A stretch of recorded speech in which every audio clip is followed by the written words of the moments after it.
tertawa riang, wajah berseri, hidupku telah bebaslah. Selamat datang di channel Evans Tomanopo. Dukunglah channel ini dengan menekan like, share, dan subscribe. Juga jangan lupa tekan lonceng notifikasi. Terima kasih. Selamat Bakudapa, sahabat Kawanua dan pemirsa dimanapun Anda berada. Kembali berjumpa bersama kami Kawanuawan. Kali ini bersama saya Donald Sendo dalam segmen politik. Segmen politik kali ini kami akan mengangkat judul Bersama Menuju Minahasa Utara Hebat. Tamu saya kali ini adalah Bapak Jone Ganda SE. Selamat Bakudapa. Selamat Bakudapa, Bung Donald. Pak Jon, saya akan langsung mulai dengan pertanyaan pertama. Mungkin sudah banyak orang yang mengenal Bapak, tetapi mungkin juga ada yang belum tahu tentang kiprah Bapak selama ini. Bapak berlatar belakang seorang pengusaha. Dapatkah Bapak menjelaskan kepada pemirsa Kawanuawan tentang siapa Bapak dalam bidang usaha-usaha apa yang Bapak berkiprah selama ini? Silakan, Pak. Baik, terima kasih Bung Donald. Memang saya sebenarnya asli dari Minahasa Utara. Saya bersekolah dari SD sampai SMA itu ada di Sulawesi Utara. Kemudian saya kuliah di Jakarta. Saya ambil sekolah bisnis di Institut Bisnis Indonesia di bawah Pak Kwi Kian Gi. Di sana saya banyak belajar tentang bagaimana cara berbisnis. Nah, kemudian saya mulai berkiprah, saya bekerja. Pertama saya ada bekerja di bidang perhotelan, kemudian saya mulai masuk bekerja di bidang retail. Jadi pada saat itu saya diberikan kesempatan untuk bisa mensuplai beberapa produk di Matahari Department Store. Nah, itu awal mulanya saya mulai menggeluti dunia usaha. Saya mulai belajar bagaimana berbisnis. Nah, pada saat itu saya memang diberikan kesempatan untuk menjadi besar di sana. Dari saya hanya omset puluhan juta sampai saya menjadi omset miliaran. Sejak saat itu saya mulai terbangun rasa keinginan untuk mulai berbisnis sendiri. Nah, dari situ saya mulai banyak melakukan bisnis investasi. Saya mulai bermain saham, kemudian saya mulai berinvestasi di beberapa proyek.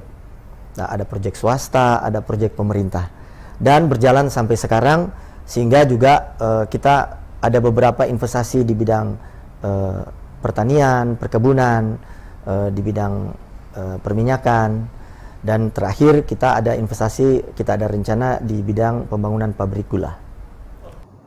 Luar biasa. Pemirsa Kawanuawan, demikian berarti kita sudah mengetahui sampai saat ini memang Pak Jone Ganda dikenal sebagai seorang pebisnis dan seorang pengusaha.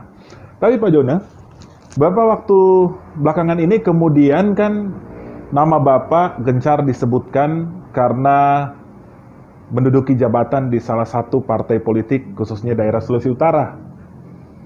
Nah, apa kira-kira yang membuat Bapak berkiprah, melirik kiprah ke ranah politik dari seorang pengusaha ingin menjadi seorang politikus? Saya pasti melihat ada dasar, ada landasan yang membuat Bapak melirik area politik ini. Silakan, Pak. Baik, terima kasih Bung Donald. Jadi pertama memang tidak pernah terbayangkan bagi saya dari seorang pengusaha entrepreneur untuk terjun ke dunia bisnis, ke dunia politik ya.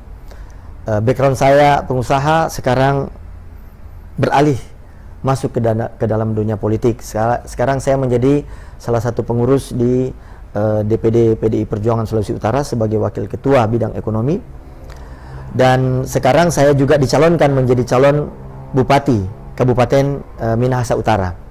Jadi memang begini, setelah saya melihat bahwa arah dalam perjalanan kehidupan kita setelah kita mencapai apa yang kita cita-citakan, ada satu fase dalam kehidupan kita untuk kita harus memberi diri melayani masyarakat. Kalau kita sudah selesai dengan diri kita sendiri, maka yang terpikirkan oleh kita adalah bagaimana kita melayani masyarakat. Nah, kebetulan karena saya berasal dari Kabupaten Minahasa Utara, saya melihat bahwa masih banyak hal yang perlu kita perbaiki di Kabupaten Minahasa Utara. Sehingga itu menjadi satu panggilan bagi pribadi saya untuk saya memberi diri.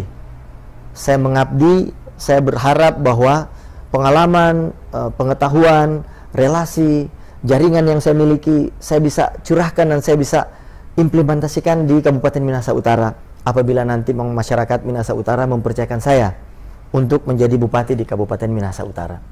Jadi memang dasar untuk mengabdi dan melayani masyarakat dan memberi diri, dan sekaligus kita bersyukur ya, perjalanan hidup kita ke Jakarta, kita kuliah from nobody to somebody, itu suatu pengalaman yang harus kita bagikan juga bagi saudara-saudara kita di kampung halaman kita, untuk mereka bisa menjadi penyemangat bagi mereka bahwa kalau mereka dari kampung, karena saya jadi dari desa juga, kalau kita datang ke Jakarta, kita merantau ya, kita berjuang, pada saat kita berhasil, kita jangan lupa untuk membangun kampung halaman kita. Begitu, Bung Donald. Luar biasa. Kembali bersama kami kawan Wawan, masih bersama saya Donald Sendo. Pak John, kalau kita bicara tentang Kabupaten Minahasa Utara, Bapak bisa menjelaskan enggak potensi atau apa yang menjadi keunikan tersendiri dari Kabupaten Minahasa Utara ini? Setahu saya kan Kabupaten Minahasa Utara ini baru berusia sekitar 16 tahun kalau saya tidak salah. Apa yang bisa Bapak sampaikan tentang Kabupaten Minahasa Utara ini? Baik, Bung Donald. Jadi Kabupaten Minahasa Utara ini adalah pemekaran kabupaten yang sudah mau 17 tahun. Tanggal 20 November nanti Kabupaten Minahasa Utara akan berusia 17 tahun. Dan memang berjalannya Kabupaten Minahasa Utara ini adalah perjalanan yang tidak gampang, karena kita harus menyesuaikan dengan situasi, potensi sumber daya alam, sumber daya manusia yang ada di Kabupaten Minahasa Utara ini begitu besar, tetapi kita juga harus mampu untuk bisa mengembangkan dan mengolah apa yang ada di Kabupaten Minahasa Utara ini dengan baik. Posisi strategis Kabupaten Minahasa Utara ini yang berada di antara dua kota, ibu kota Provinsi Sulawesi Utara Manado dan kota industri kota Pelabuhan Bitung, menjadikan Kabupaten Minahasa Utara ini menjadi posisi yang sangat strategis. Mengapa strategis? Karena dua kota ini apabila berkembang dengan baik, maka tentunya akan berdampak signifikan terhadap pembangunan dan perkembangan yang ada di Kabupaten Minahasa Utara. Itu pertama, dari aspek geografis. Yang kedua, aspek potensi. Potensi sumber daya alam yang ada di Kabupaten Minahasa Utara ini luar biasa. Tanah subur, ada tambang, ada perikanan, ada pariwisata. Dan sumber daya kita nih orang-orang Tonsea ini, orang-orang Minahasa ini terkenal dengan orang-orang yang hebat. Bahkan founding father, pendiri bangsa Indonesia ini juga ada juga dari keturunan dari kita, Mr. Amaramis. Jadi memang darah kita ini mengalir darah pejuang, darah yang memiliki potensi yang luar biasa, sehingga kombinasi antara semua potensi ini, saya rasa ini sangat luar biasa dimiliki oleh Kabupaten Minahasa Utara. Begitu, Bung Donald. Sebelum kita lanjut nih, silakan minum, Pak. Oh iya. Kita break minum dulu. Iya, mari.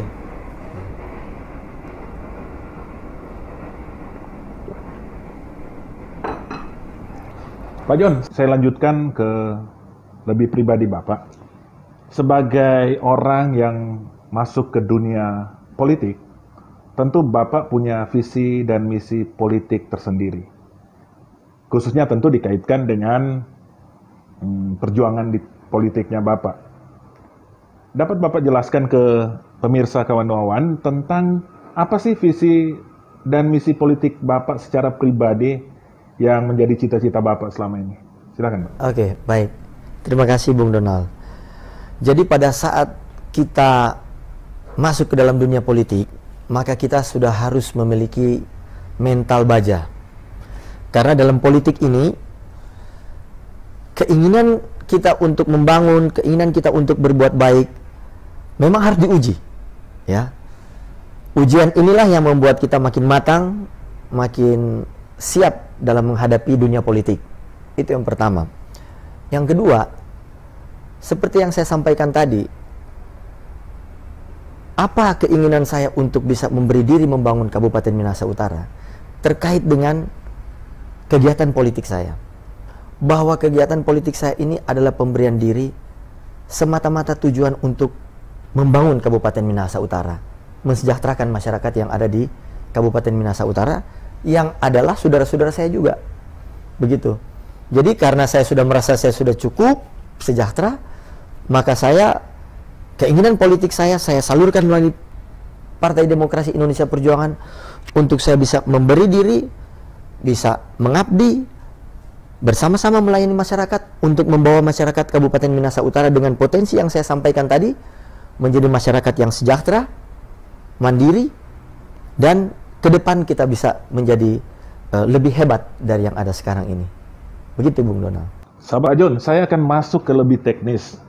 Sebagai calon Bupati Minahasa Utara, apakah ide-ide brilian Bapak yang dapat dikonkretkan dalam pelaksanaan di lapangan nanti?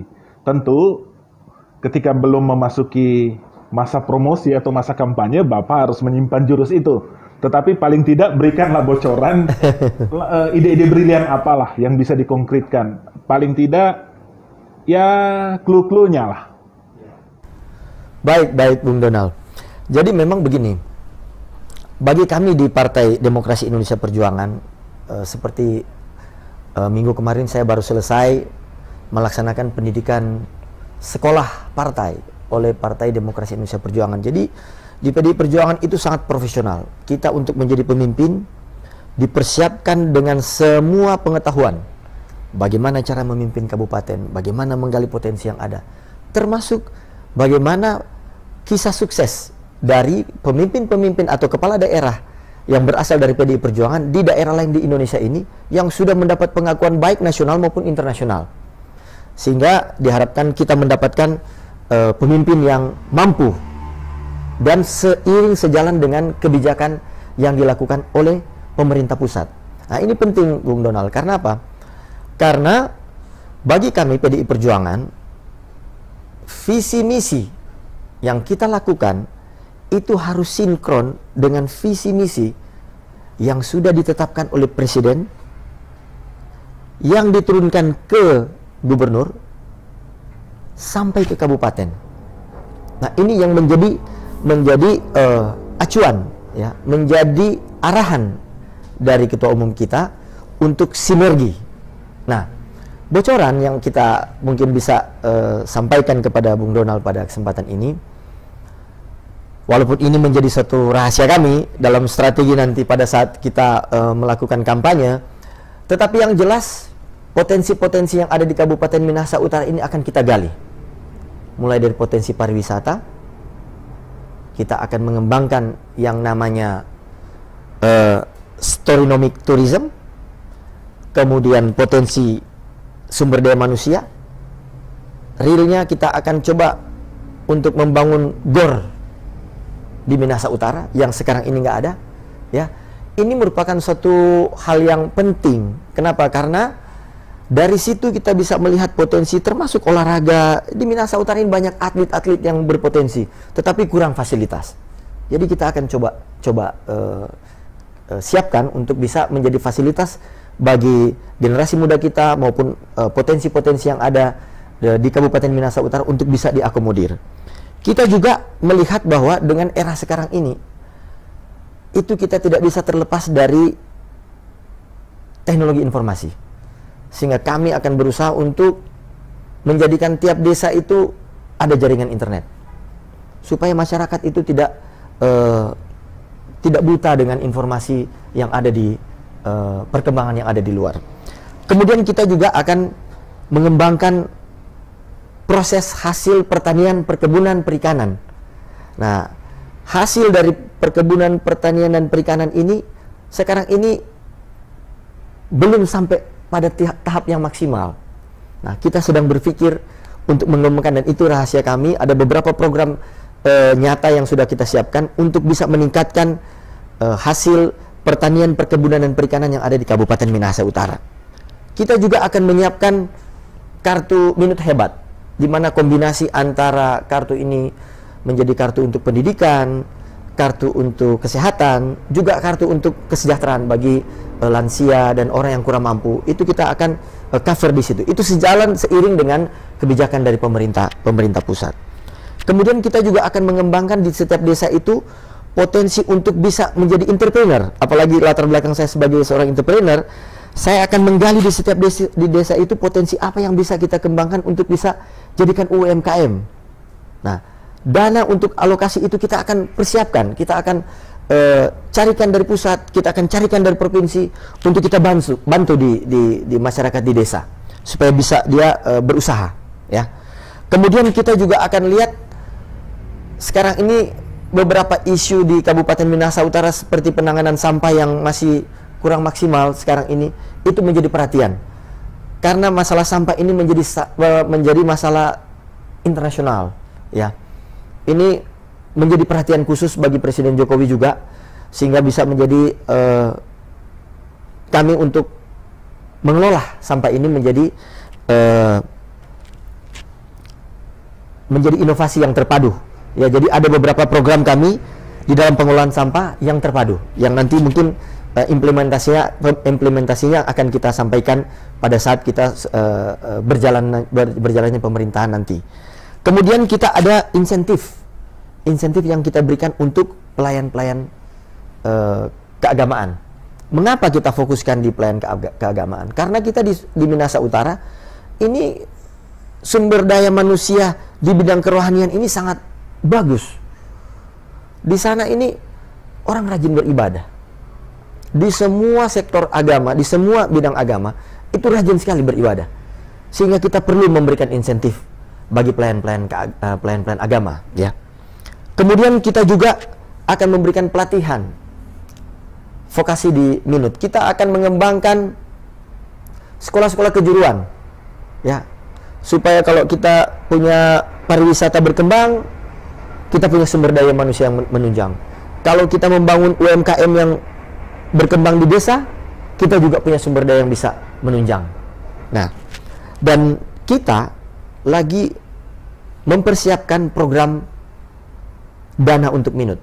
Program Dana untuk Minut ini adalah program yang spesial yang kita siapkan untuk membantu bukan hanya dari sisi pengusaha atau UMKM, tetapi setiap segmen yang akan kita lihat perlu dibantu, baik dari perbankan maupun dari swasta.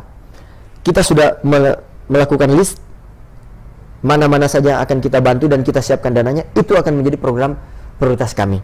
Dan saya melihat masih ada beberapa daerah di Kabupaten Minahasa Utara yang masih gelap, listrik belum ada.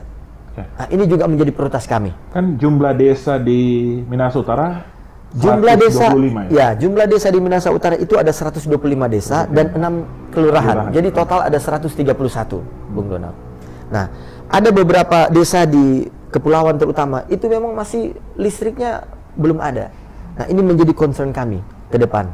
Karena kalau listrik ini itu menjadi kebutuhan mendasar untuk kita berkembang. Kalau kita tidak punya listrik, berat untuk kita berkembang. Walaupun di Kabupaten Minahasa Utara ini kita ada beberapa pembangkit listrik yang sedang kita bangun, yang berada sekarang ini, yang nanti ke depannya itu akan menunjang semua sektor pembangunan yang ada di Kabupaten Minahasa Utara, termasuk pembangunan kek pariwisata untuk suplai listriknya, agar supaya hotel-hotel dan semua homestay yang ada di sana itu semua bisa tersuplai listrik dengan baik. Dan yang paling terakhir, yang menjadi harapan keinginan saya sendiri adalah saya ingin membangun identitas ibu kota Kabupaten Minahasa Utara, Air Madidi. Kalau kita dari dari Manado ke Bitung, baik dari Bitung ke Manado, itu kalau bahasa Manado bilang so lewat, nintau mana nih? Ini ibu kota Kabupaten Minahasa Utara.